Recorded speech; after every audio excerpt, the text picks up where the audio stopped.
This is a extremely important subject, an extremely important topic. 300,000 or so men will develop prostate cancer in a year. Maybe 25 to 30,000 of these men, unfortunately, will die. This is one of the leading causes of death and disability, and it is truly a journey. This is a condition that requires tremendous amount of collaboration. The fact that we have a radiologist, an oncologist, a radiation therapist, and a surgeon is proof positive of the complexity of this condition. And even more collaborative is the fact that the patients need to be involved at every step to determine what is the optional or optimal treatment or not treatment for this particular condition. So with that introduction, I'd love to have Dr. Vargas be our first speaker. Dr. Vargas is a professor and the vice chairman of oncologic imaging in the Department of Radiology at NYU. He's a pioneer in the use of MRI in the prostate, also the widespread adoption of other modalities which are critical to the staging of this disease, such as the MRI, the PET scan. The future is really going to be very much in Dr. Vargas's territory. So with that introduction, please, I look forward to your lecture. All right. So it's a great honor and pleasure as well for me to be here. I think Dr. Lam hit the nail on the head on what the overarching message for this session is, and that it's all about multidisciplinary collaboration. Everything has become so complex, and there's need for expertise in different areas. So the fact that we're all here today is testament to that. And my part is going to be talking to you about optimal imaging tests for diagnosing and staging the prostate cancer. So for many decades, doctors relied solely on very basic imaging tools, such as traditional ultrasound and CT, or computed tomography. While these are still useful in certain scenarios, they lack specificity and they lack detail. So it's very difficult to see cancers at an early stage using these basic techniques. And it's very difficult to accurately assess what the spread of the cancer is once it's diagnosed. Fortunately, we now have advanced imaging and we apply it extensively in prostate cancer. So this is what I will dedicate my few minutes intervention here. Already today, these advanced imaging techniques have revolutionized the diagnosis, the staging, and the treatment through cutting-edge imaging technology. Specifically, I'm referring to high-resolution MRI. MRI stands for magnetic resonance imaging. It's a type of imaging test. MRI provides unparalleled clarity for precise diagnosis and detailed anatomical insights. In addition to this, we have advanced PET scans. PET stands for positron emission tomography. It's a completely different type of imaging exams. It's very good at detecting subtle changes and metabolic activities, and thus allows for earlier detection and more accurate staging. Together with the advancements in the technology for image acquisition, we also have improved in our expertise through education and training of the younger generation so that we can extract as much information from these imaging tests as possible. And after a radiologist reviews the images, we always work in a multidisciplinary manner so that the medical teams work around displays and look at the images, collaborate, and plan personalized treatment strategies. So just to tell you a little bit more about these two modalities, MRI, or we call multi-parametric MRI, has truly been a game changer in this space. In brief, multi-parametric refers to the combination of a type of MRI that we call anatomic images. You see one picture there of this type of MRI. It reveals, as you can see, the structure of the organ and the anatomy with superb clarity, and it allows very detailed assessment of things like size, shape, tissue characteristics, and as shown by the yellow arrow in the image here, this is what a prostate cancer looks like on anatomic imaging on MRI. We combine that with what we call functional analysis tools in MRI. And this image at the bottom is an example of one such tool, which is called diffusion-weighted imaging. And it allows us to track the movement of water molecules within tissues and help us make assessments of what abnormalities in that look like in relationship to cancer. Put together, the multiparametric MRI allows us to combine all these techniques and provide us doctors with a comprehensive set of information that makes diagnosis as accurate and useful as possible. I talked about PET. PET stands for positron emission tomography. In particular, for prostate cancer, we use something called PSMA PET.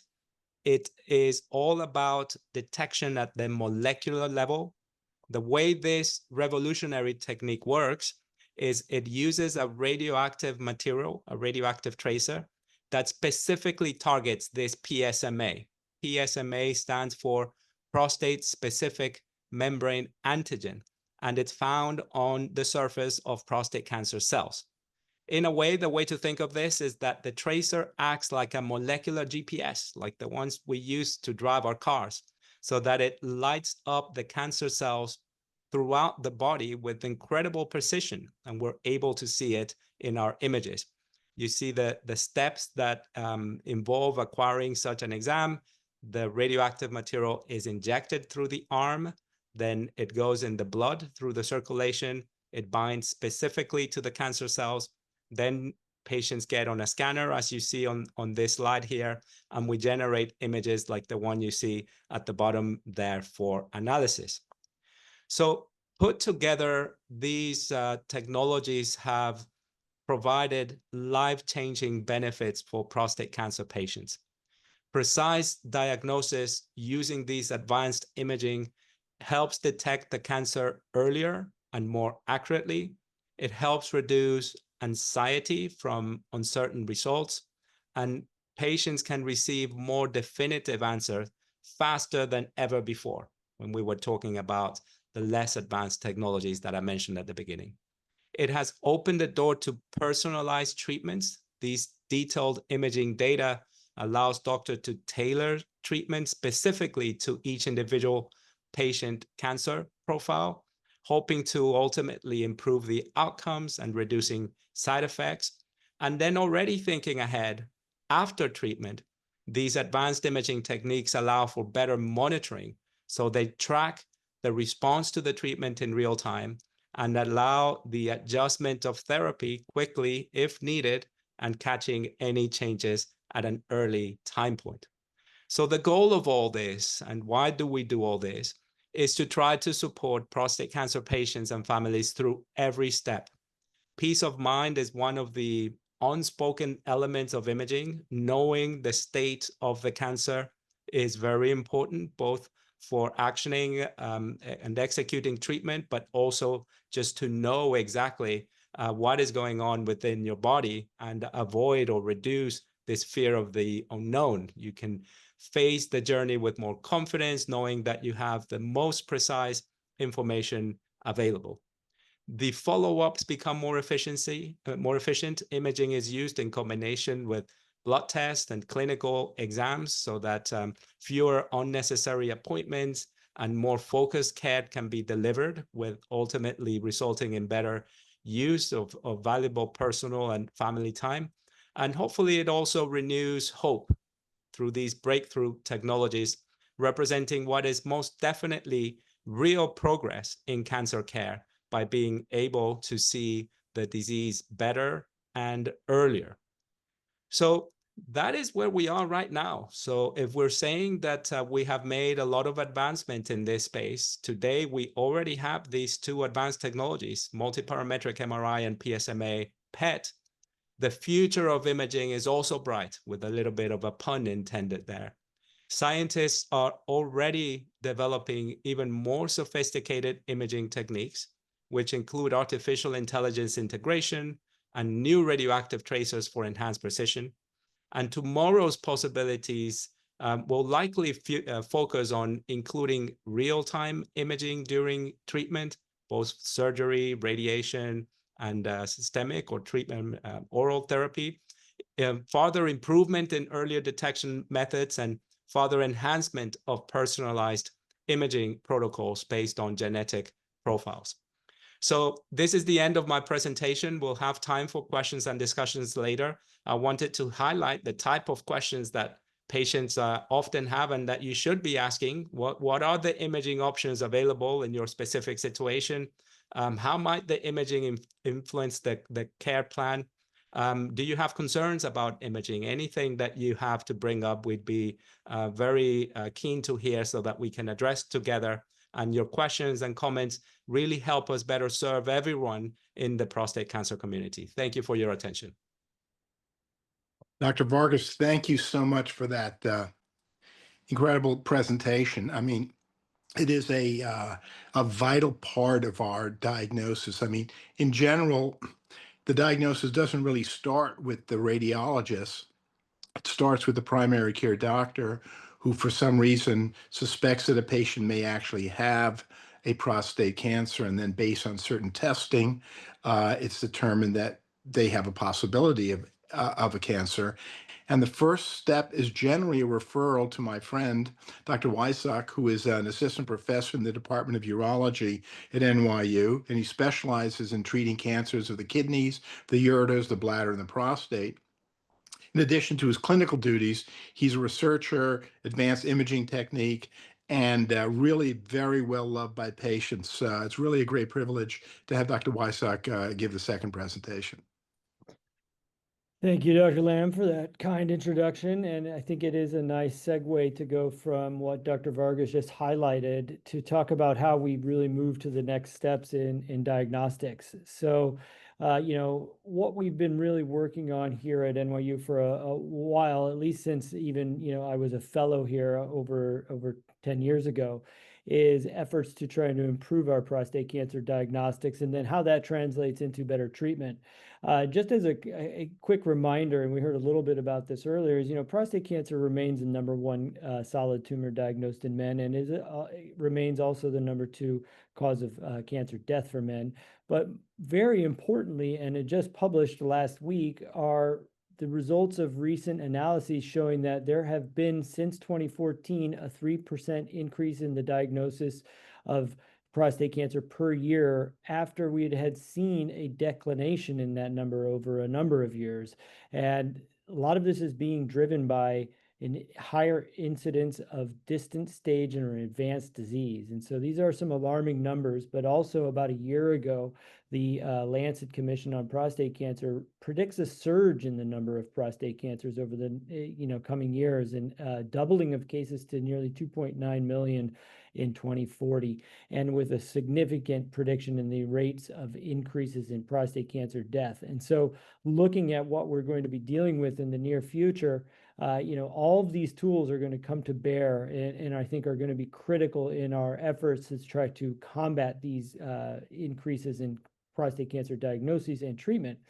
And here at NYU, we really do have a strong expertise in prostate cancer. We are a very high volume clinical center, meaning we see a lot of patients that have disease in all aspects of the disease spectrum for prostate cancer. But we have been, as Dr. Vargas showed, leaders in the imaging, but not only that, the diagnosis and treatment. And that really is stemming from the foundation we obtained by being early experts in prostate MRI and translating that to the most critical step in the diagnosis, which is targeted biopsy. We began doing what called targeted biopsy, or MRI ultrasound fusion biopsies, in 2012. We ran one of the first prospective clinical trials on this in 2012 to 2013 in the ProFuse trial. And what I show here is that when we get an image from radiology showing us a spot on the prostate, we have a lot of expertise in confirming if that is indeed a prostate cancer site and what to do with that.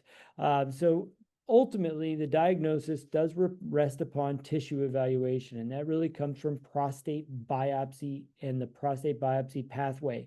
That pathway needs to be safe, it needs to be efficient, it needs to be accurate, and it also needs to be reproducible. And what I mean by that is we have adopted aspects in our approach that really highlight all of these areas. You know, we use routine rectal cultures to make sure that we know any antibiotic resistance that might exist. We use a transperineal approach where appropriate. We are making sure that we have quick access for patients. If they have an elevated PSA and an abnormal MRI and they need to know if this is cancer, we want to get them in. We are accurate because our radiology department, our ability to do these biopsies with the highest level of accuracy is in place. And we have a standard approach to this that's translatable amongst the group. All of our experts can take a look at what we've done and understand the diagnostics. You know, and we also have employed new imaging in the biopsy settings, such as micro ultrasound, as well as the transperineal fusion biopsy. So these are all very critical pieces to make sure that what we are doing is making a very optimal diagnostic pathway. That diagnostic pathway is so critical for understanding the true disease state, the true level of aggressiveness, and then what are going to be the necessary treatment steps, if any. And what you see here is an example of micro ultrasound that we use. This has about 29 megahertz ultrasound device compared to our usual ultrasound, which go up to about 12 megahertz. This results in a 300% improvement in the resolution, and therefore we get a much better tissue clarity on the ultrasound. The reason this is so critically important is that we are taking the MRI and then translating it to ultrasound in order to do the vast majority of our diagnostic biopsies. And by having the micro ultrasound combined with the MRI, I think we will be entering into an era of even higher level of accuracy. So what does that do? Well, a very well-defined diagnostic biopsy allows us to improve the disease delineation. By understanding exactly what the disease entails within the prostate, we are then better poised to provide guidance for decision-making. This not only augments decision-making, but it also augments the communication that we can provide to the patients. What I've shown here is exactly how that translates. By getting the MRI, using the tools of fusion, using the tools of targeted biopsy, we can actually break this down into a three-dimensional conception. And then that really helps when I'm consulting with patients and counseling patients as to what they're dealing with in terms of prostate cancer, where it's located, what are the implications of treatment. And I think really that step is critical because it allows us to then make more educated decisions as to what would be the best treatment options. And so then it just sort of transition over to treatment. You know, what we have employed now for quite a while is what was called robotic prostatectomy, and that is a technique that's evolved over many years. But at NYU, we have even focused on some of the more recent advances. What robotic prostatectomy can really offer for men who need a prostatectomy or are going to be treated with a prostatectomy is a minimally invasive approach. Now that minimally invasiveness has translated to same-day discharge for most men over 80% of the time. So it's really bordering on an outpatient procedure. We use, and I employ quite often, what's called a Retzius-sparing approach, which I've shown here just a little plot of data on meta-analysis to show that by using these advanced surgical techniques, we can really result in a lower side effect profile. In fact, that approach has been shown to provide a quicker return of urinary control for men that we can use this surgical approach on. The other advance in terms of surgery is the single port robot. And you can see here the picture of that device. And what that really entails is a single incision, and it allows us to do the surgery on the prostate even in a more focused way. What that ultimately translates for most patients is less incisional pain, less postoperative recovery, and then improved return to function, normal function. So, you know, we're constantly looking to innovate these steps, and ultimately we feel that those are improvements for not only disease control, but also for the patients. Where we're also translating a lot of our treatment is into what I call prostate ablation. Prostate ablation is a sort of new frontier for prostate cancer management in many ways for localized disease. It's an organ-sparing approach. What I mean by that is we're not going to treat the entire prostate with these strategies. We are really going to look to treat only what we call the index lesion, which means cancer that we've identified with MRI or imaging and have isolated to one portion of the prostate. We can bring to bear a treatment strategy then that targets that cancer only, and then leaves the non-cancerous parts of the prostate untreated. This is a sort of a new frontier. We are experts and pioneers in what we call cryoablation and HIFU of the prostate.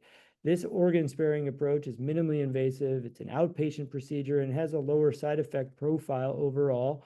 We are performing these in a registry format because they are newer treatments and they do require some further definition, but we've been very encouraged with our early results on this. Just to break down cryoablation in a little bit more detail, cryoablation essentially is an outpatient procedure where we freeze the tumor. We use special needles while a man is under anesthesia and we can freeze the tumor. And this is an outpatient procedure that would, result in a very focused treatment.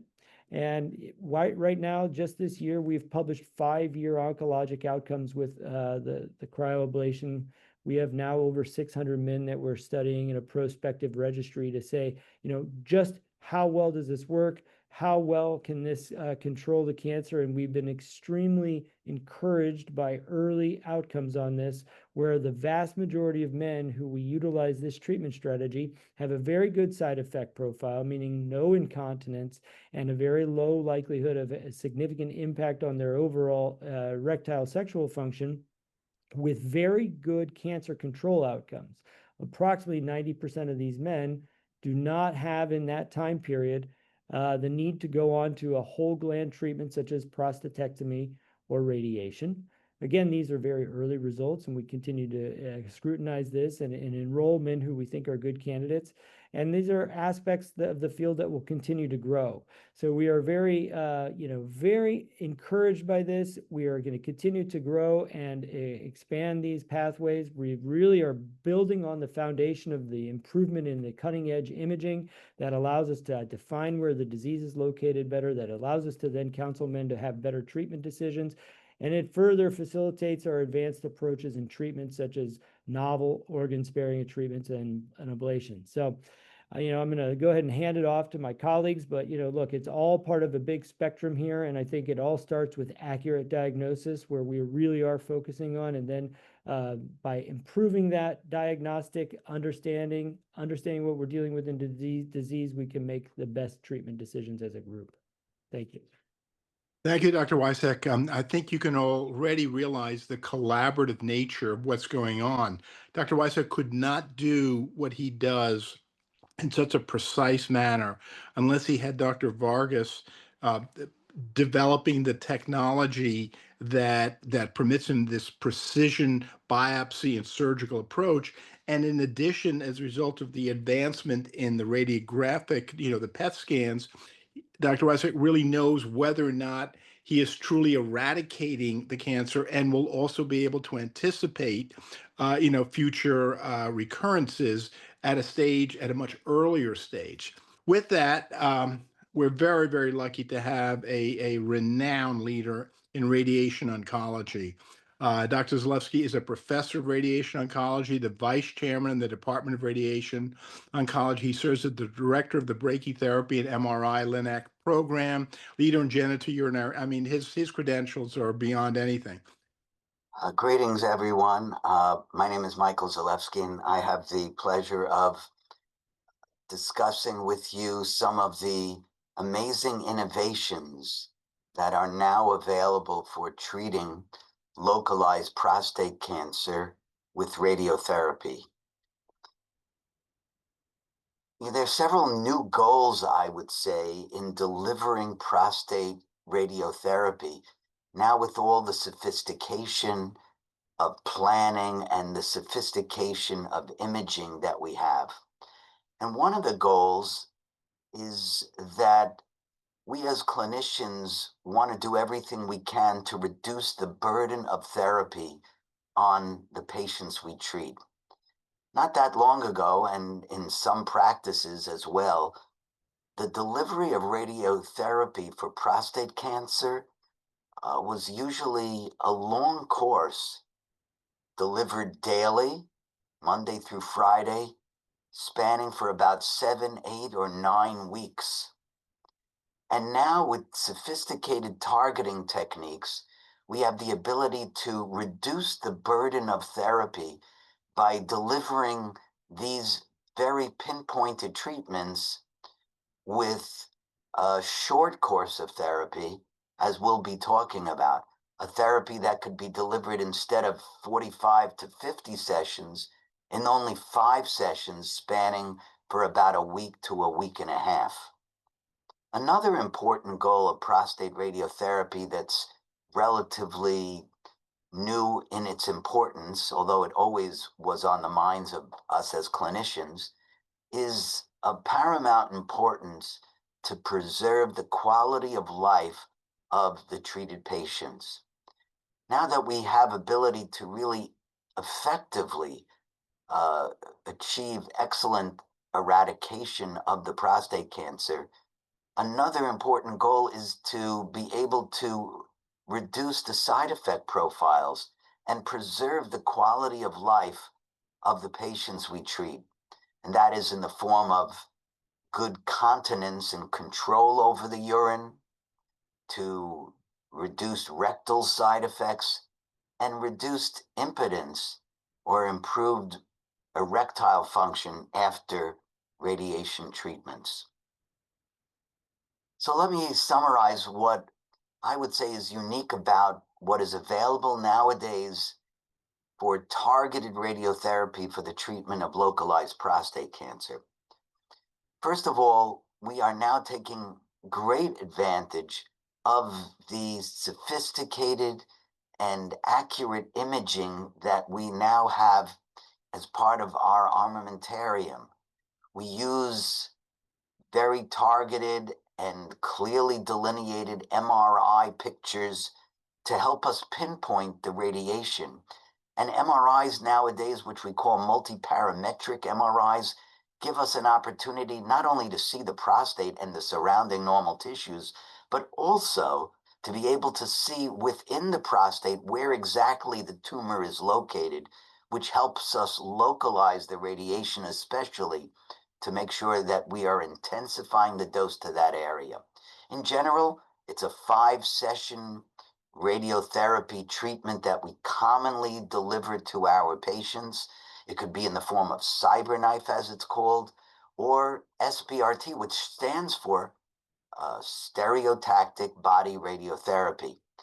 And studies have been done in Europe and the United States comparing the long courses of treatment with these shorter courses, and have found recently that these outcomes are similar, whether we give it in longer courses or even in shorter courses. And in my own experience, I've found that the short course of high precision radiotherapy is really giving us perhaps even better results than what we've seen in past years. MRI-guided radiation machines represent one of the most sophisticated and important innovations of modern day prostate radiotherapy, because now we are treating with what we call an MR-Linac, and that is a Linac, which is a radiation machine combined with an MRI. And this combination allows us to map out the delivery of the treatment session each and every time a patient gets a treatment. So these are tailored to the actual day of treatment, how the prostate is shaped, and how the normal tissues are configured for that day to give the most precise delivery of treatment. And in fact, what we're doing is we're creating on the fly, real-time MRI movies, which allow us to see the prostate while the radiation beam is being delivered. And what is really amazing is that if there are any movements of the prostate, which could happen while the radiation beam is going on, because the prostate could move if the bladder fills up with urine. The prostate could move if there is a little gas in the rectum pushing it to one side or the other. And if we detect those motions and movements, we're able to have the beam automatically stop so that it's not delivering any radiation dose to unintended areas.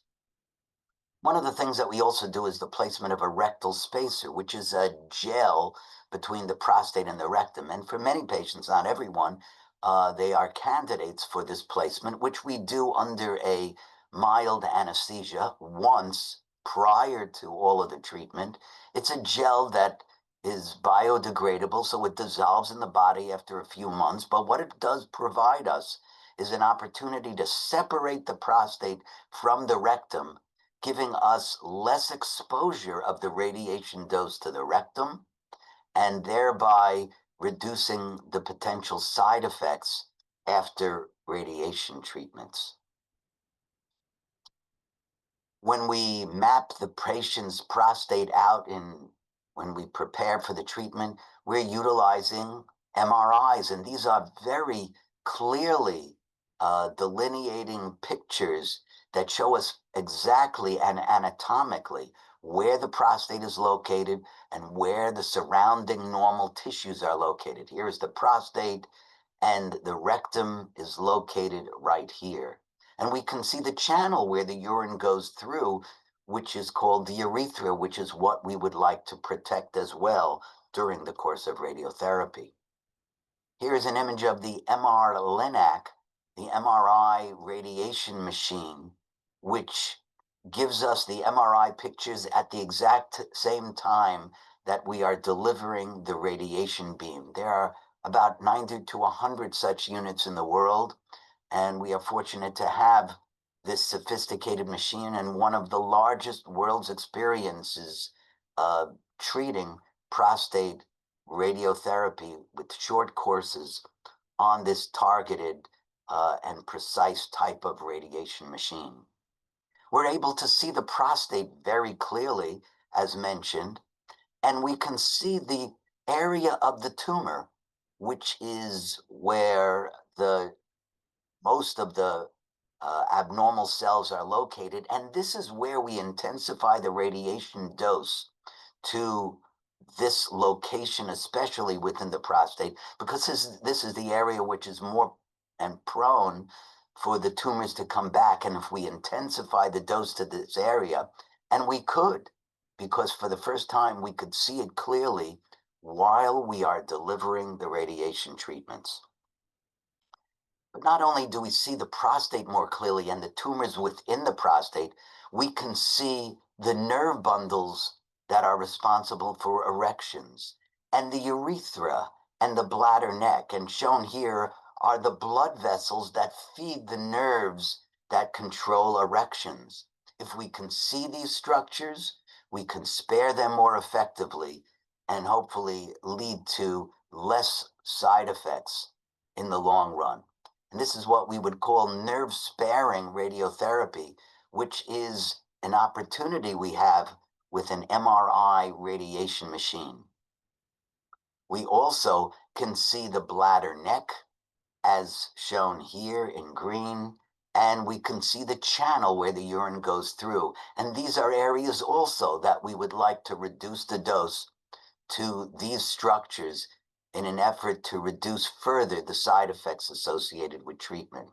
One of the unique things about an MR-Linac or an MR prostate machine is what is called comprehensive motion management. And this is where we can see with these MRI movies the movement, if there is any, of the prostate, which is shown here in red. And we can see the body moving while at the same time we are tracking the prostate carefully. And if anything moves out of our way, out of the radiation beam's way, and moves to a zone that's not where the prostate is, the beam of radiation automatically stops. And this enhances our precision to an unprecedented level we've never seen before. Well, what is the general workflow of this course of radiation? As mentioned, we place that gel in most patients under a colonoscopy-like sedation. We then have the patient undergo a mapping or planning session, which is called simulation. The treatments are generally 5 sessions, which are delivered every other day. And these are customized high precision treatments. It's not one size fits all. Every day, each session is customized to the way the prostate is shaped and the way the normal tissues are located on that particular day. The prostate is monitored during the entire 12 minutes of the radiation delivery to ensure no movement. And after the treatments are over, people are really feeling well during the course of therapy. They come back 3 months later for a blood test checkup and then are followed every 6 months with PSA blood tests and MRI examinations. What are the general side effects associated with radiation? These are shown here. The short-term effects generally include urinary frequency and the slowing of the radiation stream, which has helped a great deal with medications if patients have these symptoms.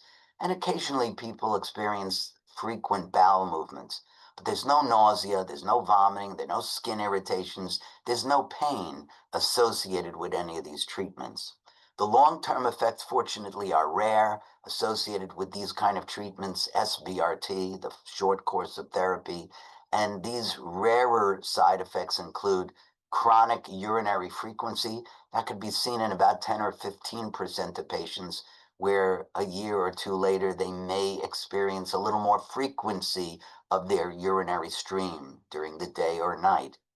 The risk of impotence, loss of erections, is seen in approximately 25% of patients, and this can be very often helped with medications like Viagra or Cialis. As far as other side effects like incontinence, loss of control over the urine, or rectal bleeding or blood in the urine, these are very uncommon symptoms seen in about 1% or up to 3% of patients, and generally are helped with time and appropriate medical management. We have some important treatment programs and protocols at NYU which take advantage of this high precision radiation machine.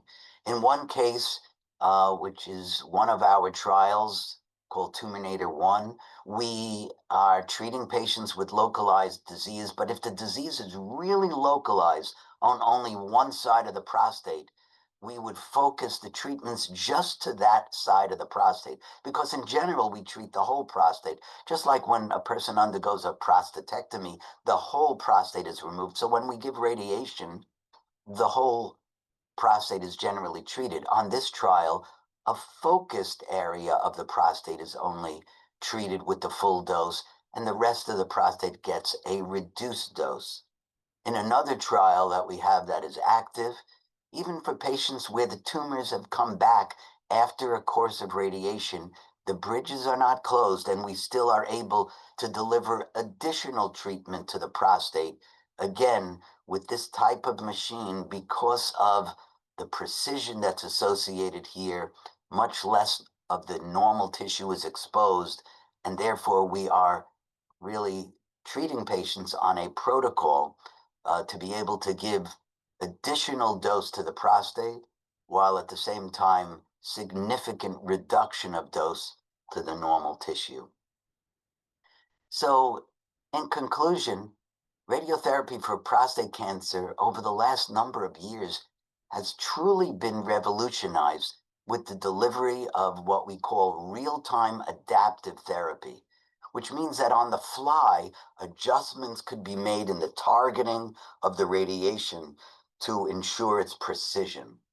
The MRI guidance, which is taking advantage of sophisticated imaging, provides us with this unprecedented precision, not only for planning the treatment, but actually during the delivery of the treatment on its daily basis.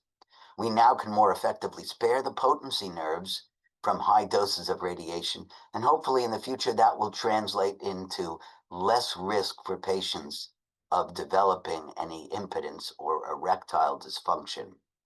And the normal tissue dosing can be dramatically reduced, and the reason for that is because if we could see these with imaging, we can spare them.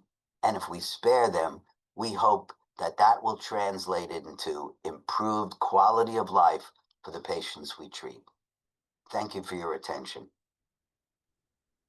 Dr. Zelefsky, thank you so much for your presentation. I think that the emphasis is, all of you can understand, is the patient, not necessarily the disease. Try to minimize any kind of lifestyle changes while curing the patient. And that's really what medicine is moving towards with this precision, minimally invasive approach. The next speaker is a good friend, Dr. David Wise. Occasionally the prostate cancer has more advanced despite the radiation or the local focal therapy.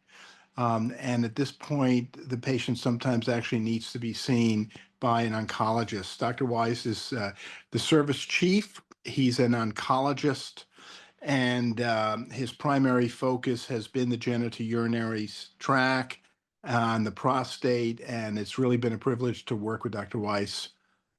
Personalized approach to prostate cancer, David. Thank you.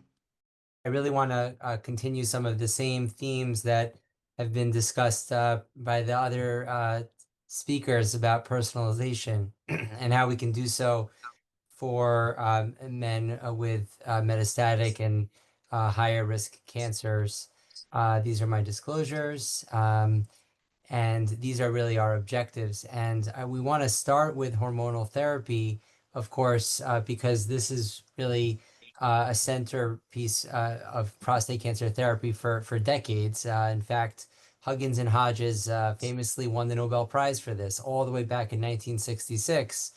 And this is now continues to be a major form of treatment. And I want you all to sort of visualize a little bit how this works. And so imagine that this is a prostate cancer cell, okay?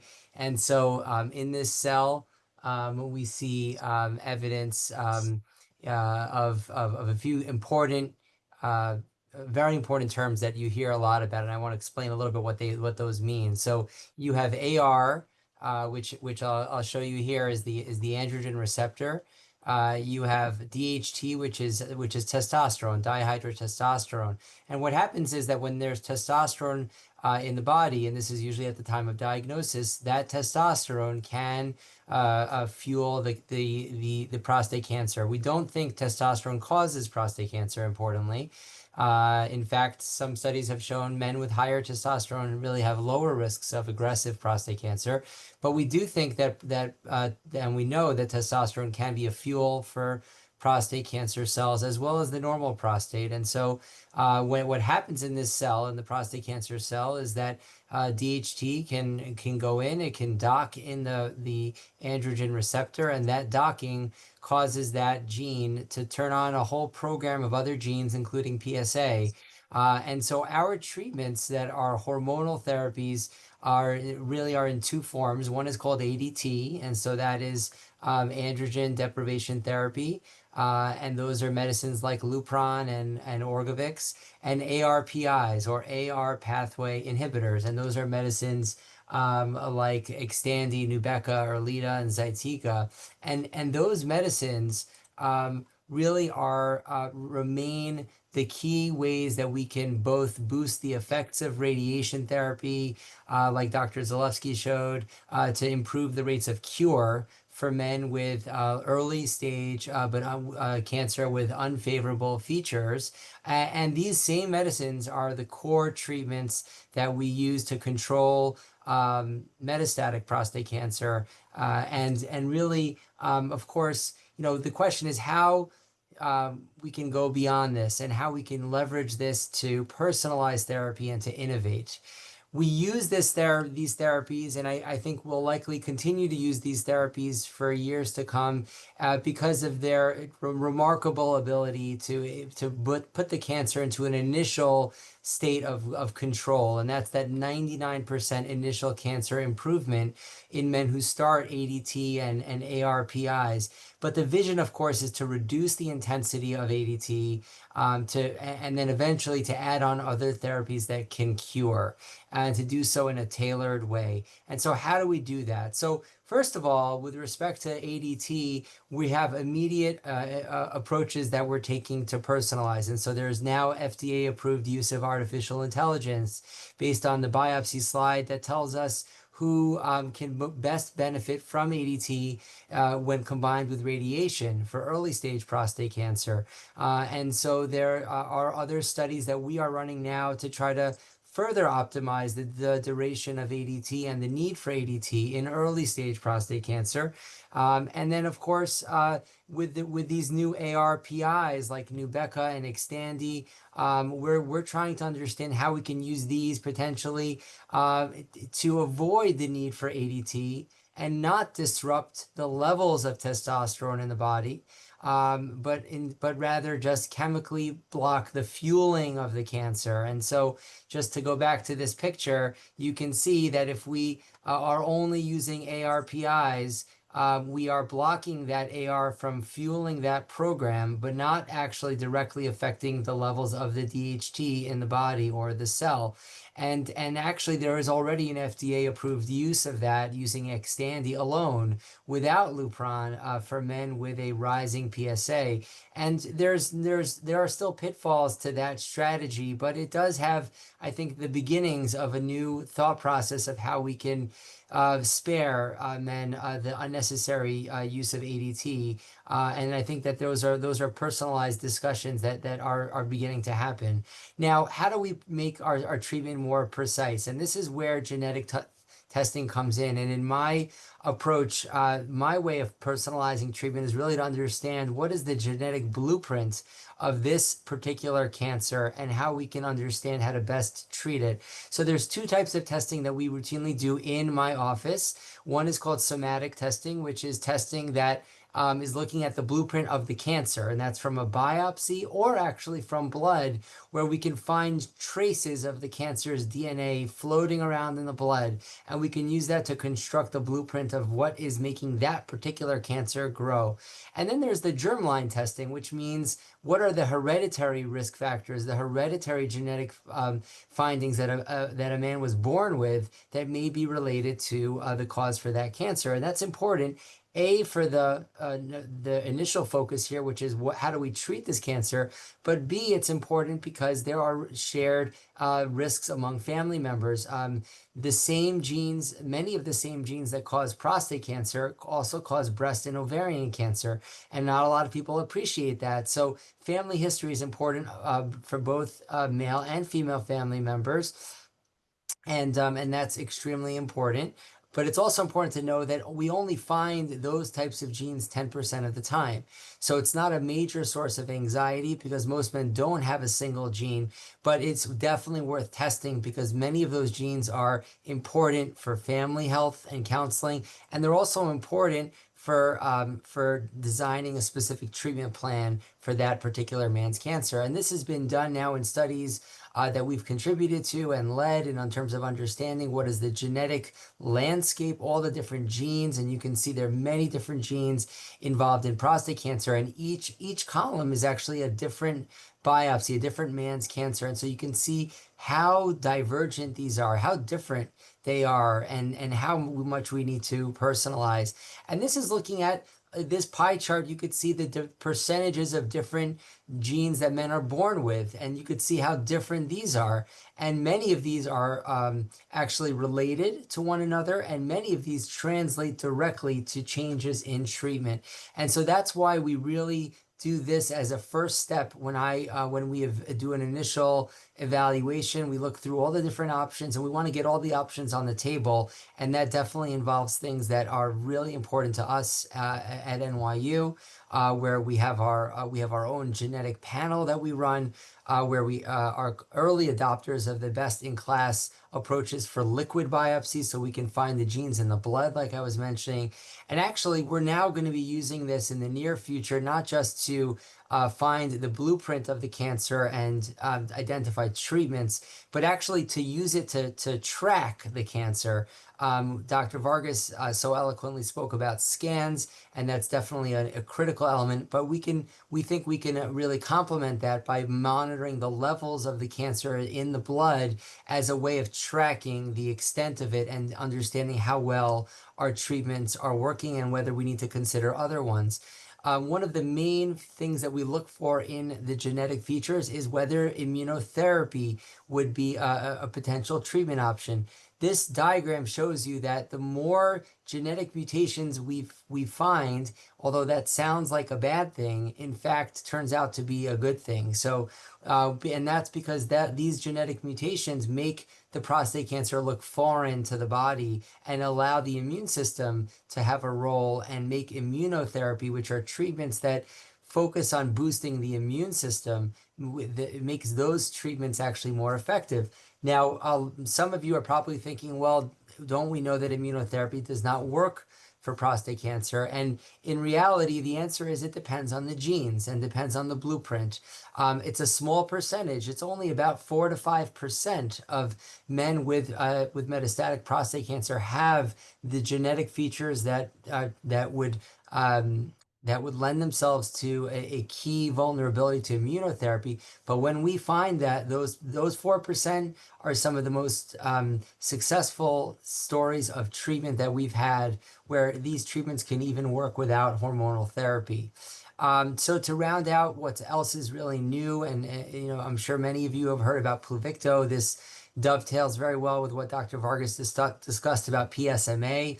So we actually measure the levels of PSMA in the body, and we can do that quantitatively. We had a number about that, and you can see what we do is we look at the cancer cells and how bright they are, how dark this image is, and we benchmark it relative to how much is in the areas that really we know are there, almost as a way to tell us what is a lot and what is a little. And the liver and the salivary glands give us a way of saying what's normal, what's a normal amount of PSMA, and what is a very high level to have in the cancer. And when the cancer cells have high levels, that's where this drug Pluvicto is really able to find the cancer and deliver a targeted radiation pulse to the cancer, which really gives us a much more effective way of targeting the cancer. Pluvicto is certainly one of the more promising and newer treatments, but it still has its limitations. As quickly as it starts working in some men, it can stop working. And so that's why we definitely need to boost its effectiveness with newer experimental strategies. And those are things that we're leading here at NYU nationally. And so what are the next generation? And there's a lot that's changing, and this talk is going to be very different next year, and that's a good thing because there's new things that are constantly coming along within the oncology space.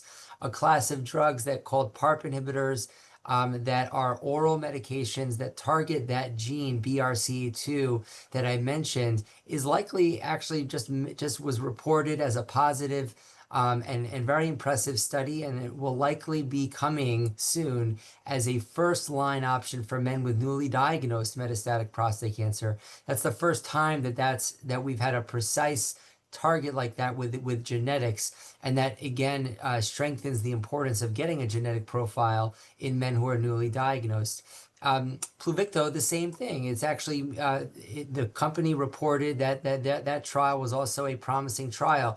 It is yet to be FDA approved as a first-line option. A lot of people are asking about this, and it's not FDA approved. It's not yet available, but I would say that it's the FDA is likely going to decide on this in the next year. So we're eagerly awaiting that decision. What's happening in clinical trials? So there's a whole nother generation of immunotherapies.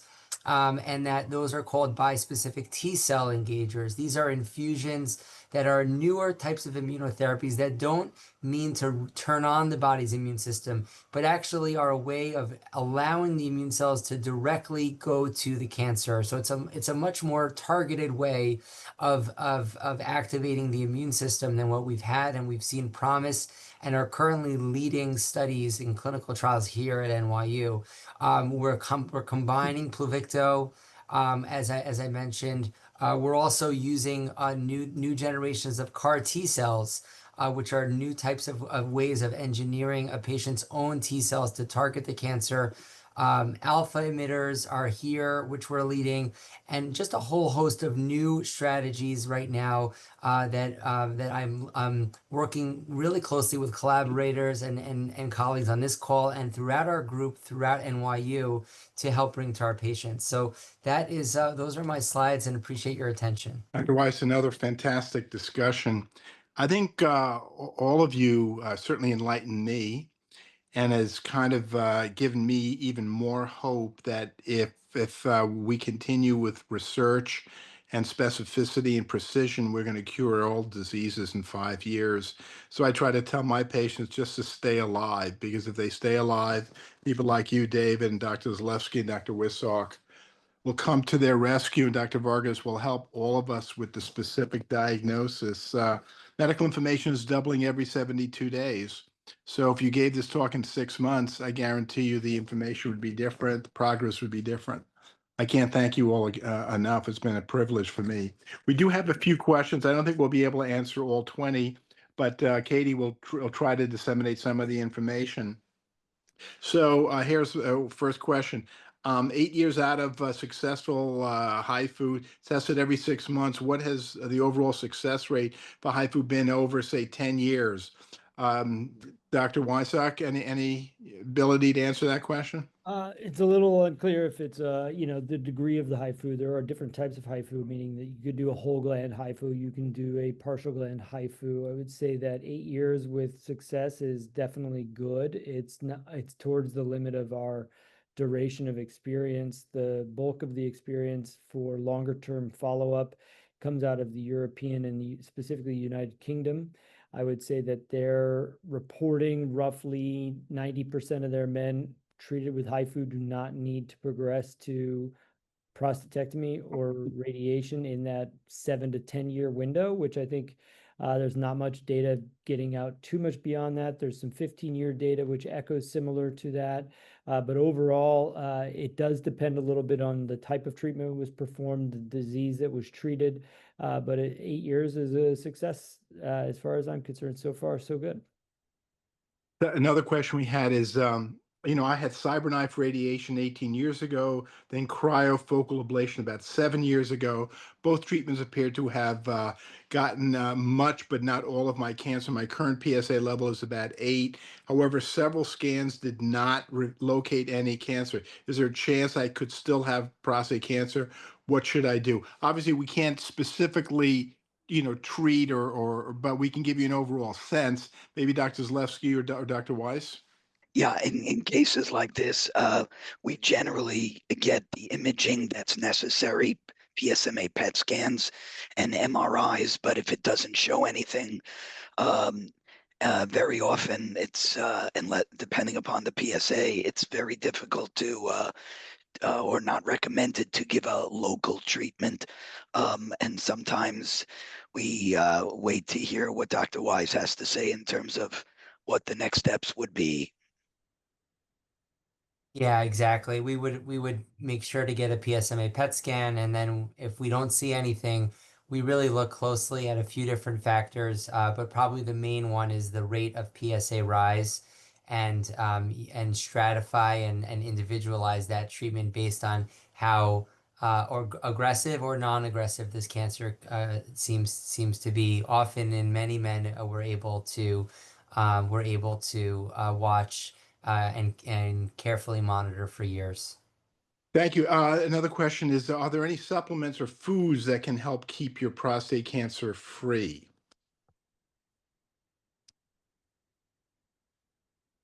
Anybody? I mean, I think the fact that nobody's answering is probably saying that there are no guarantees. I think we do think that diet and exercise, a low-fat diet clearly is important. I don't think there's any particular supplement that's gotten enough evidence basis. Yeah, I could be wrong.